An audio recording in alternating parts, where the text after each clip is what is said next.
Nearly 12 years have passed since Casey Pitzer, just 32 years old, disappeared into the night, an ill-fated ride from two men. Seemed like an odd thing, why somebody would jump out of a moving vehicle. An unlikely plunge into a retention pond where her death would be ruled an accidental drowning. Get up the bank to the fence, get over the fence. What did she do? Take her shoes off and dive in the water? Evidence gathered at the scene through interviews and even from polygraphs. Someone fails a polygraph and there are still questions unanswered.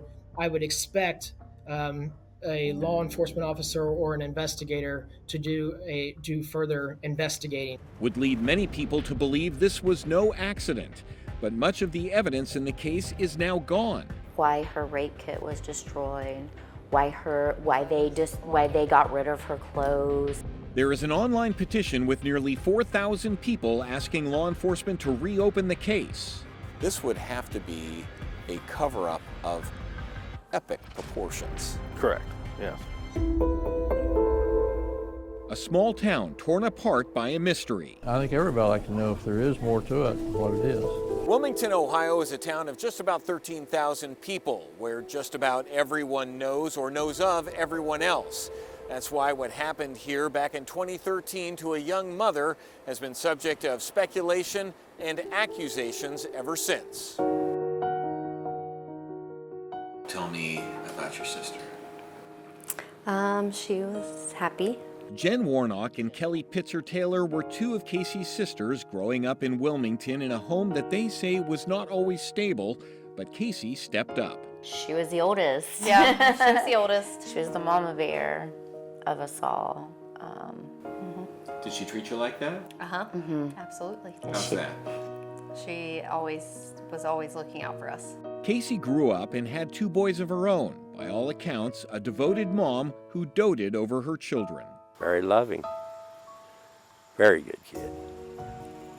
My firstborn girl.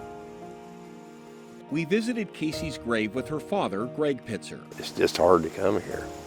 She should be alive today, and the people that done this to her are walking. Casey's father is convinced his daughter's death was no accident.